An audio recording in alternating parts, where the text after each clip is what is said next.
पाथर पूजे हरी मिले तो मैं पूजू पहाड़, घर की चक्की कोई न पूजे जो पीस खाए संसार। इस दोहे में कबीरदास जी कहते हैं कि यदि पत्थर पूजने से ईश्वर मिले तो मैं पहाड़ की पूजा करूं, इससे तो अपने घर में चक्री ही अच्छी है जिससे सारा संसार आटा पीस कर खाता है। लाडू लावन लापसी पूजा चढ़े अपार, पूजी पुजारी ले गया मूरत के मुहछार।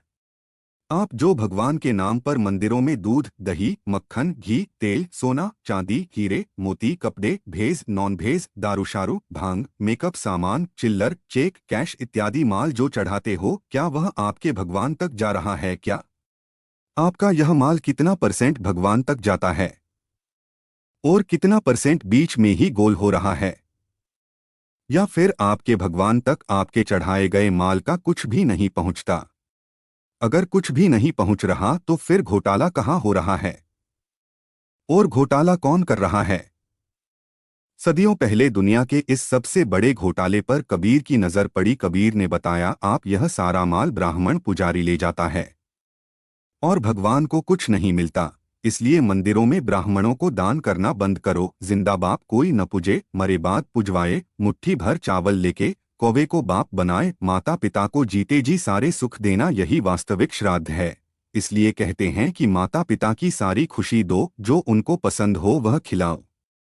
मरने के उपरांत कौआ बनने की जरूरत नहीं, ताकि कौआ बनकर खाने ना आए। उनकी आत्मा संतुष्ट हो और वो हमें ढेर सारा आशीष दे, और हमें दिखावे के लिए यह सब नहीं करना पड़े। यानी माता पिता की जीवित अवस्था में ही उनकी सेवा करो, वही सच्चा श्राद्ध है। माटी का एक नाग बना के पूजे लोग लुगाया। जिंदा नाग जब घर में निकले, ले लाठी धमकाया।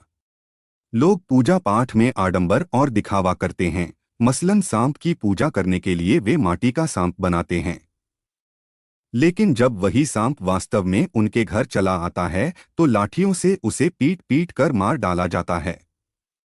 कहने का मतलब है कि दिखावा किसी और का और धरातल पर उसके विपरीत कार्य करना।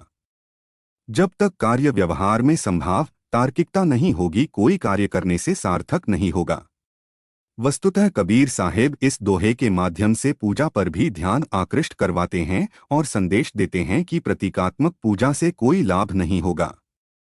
प्रतीकात्मक और दिखावे की पूजा से मन को झूठी दिलासा दी जा सकती है, ईश्वर की प्राप्ति नहीं। काकर पाथर जोरी के मस्जिद लई चुनाए, ता ऊपर मुल्ला बांग दे क्या बहरा हुआ खुदाए। कंकड़ पत्थर जोड़कर मस्जिद बनाई और उस पर चढ़कर मुल्ला बौग देने लगा, अर्थात जोर से खुदा को पुकारने लगा। इस बात पर कबीर पूछते हैं कि खुदा क्या बहरा हो गया है जो उसे इस तरह जोर से पुकारने की जरूरत पड़ती है?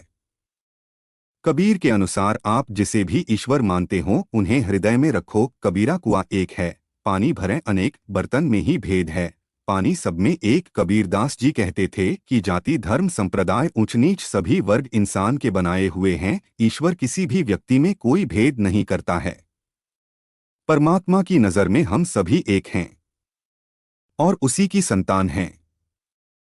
जैसे कुआं तो एक होता है, लेकिन उसमें अनेकों रंग के मटके पानी की तलाश में आते हैं। अनेकों जातियों धर्मों के लोग उससे अपनी प्यास को शांत करते हैं, लेकिन कुआं तो किसी में कोई भेद नहीं करता है।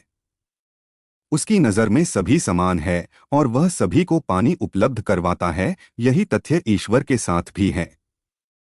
वह किसी भेद नहीं करता है, यानी बर्तनों में भेद हो सकते हैं लेकिन पानी में कोई भेद नहीं होता है। अर्थात संसार में जितने भी इंसान हैं सभी एक समान हैं। जो चकमक में आग, तेरा साईं तुझ में है, तू जाग सके तो जाग। कबीर दास जी कहते हैं, जैसे तिल के अंदर तेल होता है और आग के अंदर रोशनी होती है, ठीक वैसे ही हमारा ईश्वर हमारे अंदर ही विद्यमान है।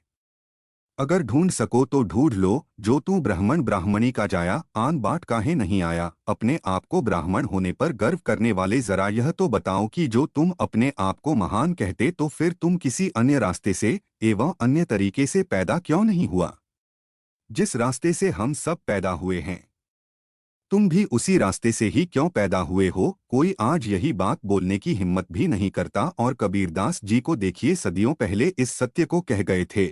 यदि हमारी रचना पसंद आई हो तो हमारे इस चैनल को सब्सक्राइब जरूर कर दीजिएगा। वीडियो देखने के लिए आपको दिल से धन्यवाद।